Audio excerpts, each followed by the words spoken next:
Hello everybody and welcome back to the Second Shelf and to another Nobel Women Sunday.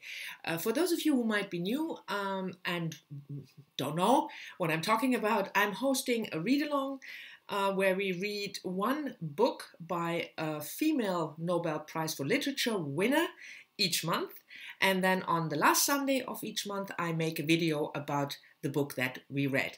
If you're interested, if you want to join in, please do so. I will leave the reading schedule and the link to the Goodreads group down below so you can check it out if you want to. And in January, we read Sigrid Undset's book, The Wreath, which is the first book in her Kristin Lavransdatter trilogy. This is the whole trilogy. I have this copy with all three books, and from the battered look of it, you can see that I read it multiple times. But I will put this down and I will put a picture of only The Wreath in the most common English translation here, because I guess most of you only read the first book. Now, Sigrid Undset was born in 1882 in Denmark, but she moved with her parents to Norway when she was little, I think 2 years old, and she wrote in Norwegian, and she is considered a Norwegian writer. She won the Nobel Prize for Literature in 1928, so 2 years after our last Nobel woman. And she fled Norway during the Second World War. She fled to the United States, and she's written. She was quite prolific. If you check out her Wikipedia, you see that she's written many books after Kristin Lavransdatter, but this trilogy remains her most famous book. And something I forgot to say about the translation. My version, the one, the thick one, is an older one, so it was translated by Charles Archer and G.S. Scott. But this one I put up here was published by Penguin Classics in 1997 and newly translated by Tina Nunelli, I think she's called. Sorry about that. But anyway, into the book.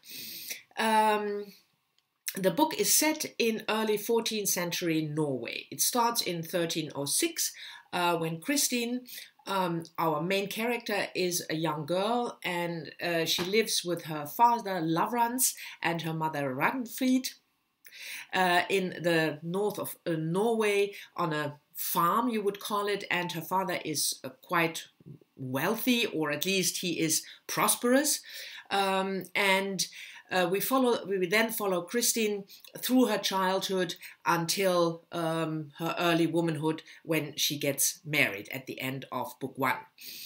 Book 2 and 3, by the way, then follow her through her marriage into her older age, if you're interested. I mean, I would highly recommend to read the whole trilogy, but that's, of course, up to you. The book is, for me, the atmosphere has the atmosphere of a sort of mythical northern saga. That's partly, I think, because of the writing. In that sense, it reminds me always of the first book we read in the series, the Saga of Gösta Berling, which was published 20 years earlier, more than 20 years earlier, or almost 30 years earlier, but which also had this feel of a sort of mythical saga. But this one, Kristin Lavransdatter, The Wreath, is a straightforward narrative. So it's not like the Saga of Gösta Berling, anecdotes put together in one book. And the main issue that we encounter in this book is when Kristin grows up and she is at the age to marry, that she is first married to or betrothed to Simon, who's 5 years older than she is, and Kristin's parents are really into that marriage, but she doesn't like him. She thinks he's boring. He is, she doesn't like how he looks, and of course then she falls in love with somebody else, Erlend. Now Erlend is an interesting character because he is everything that Simon is not. He is tempestuous, he is sensual, he is good looking, at least from Kristin's perspective, he is good looking, But he is also morally dubious, at least for that time, because he has lived for over a decade with a married woman and he had various children with her. So you can understand that Kristin's parents are not happy with Kristin's choice.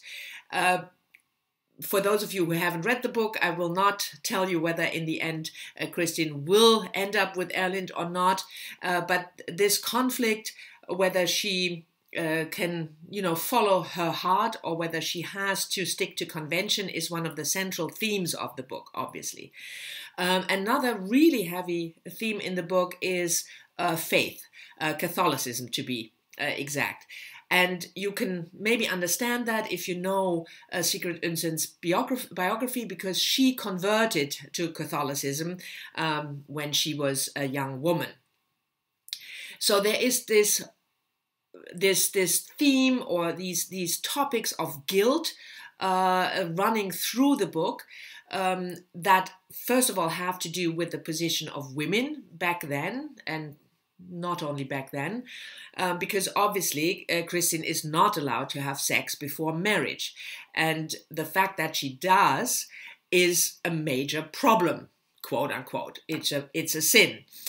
But there are more topics of guilt explored in the book, because at a certain point, Erlend and Kristin conspire to get rid of Erlend's mistress.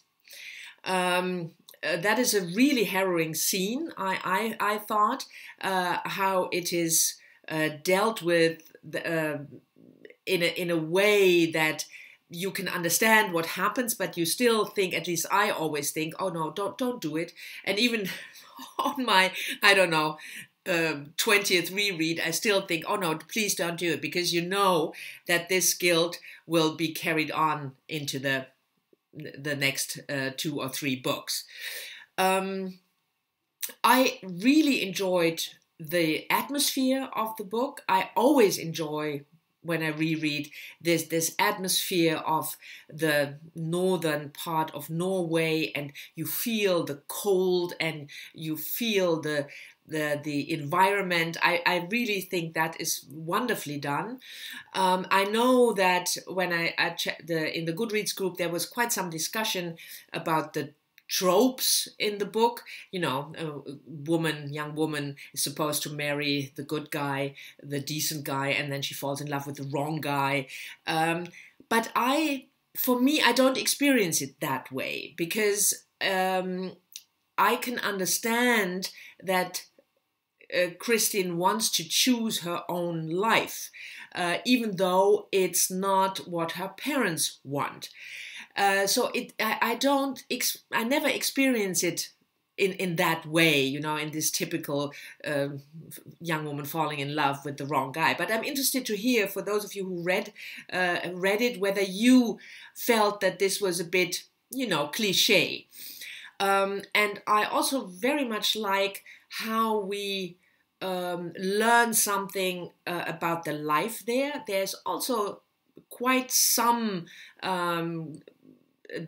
discussion in the book, as it were, about class, because there is a very not wealthy, but a lady from Aashild, from a very, very famous family. She's, the sister, or at least she's very friends with the king, with the queen, and she lives in sin, quote unquote.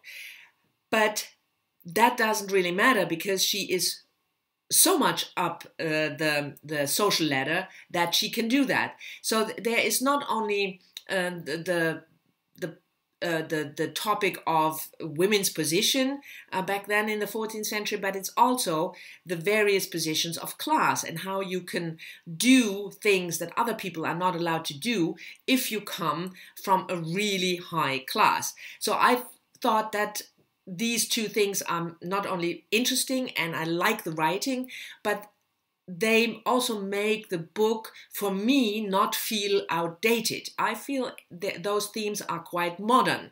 How we, look at people differently depending on their gender or their class, and how we allow people to do things and judge them differently depending on their gender and class.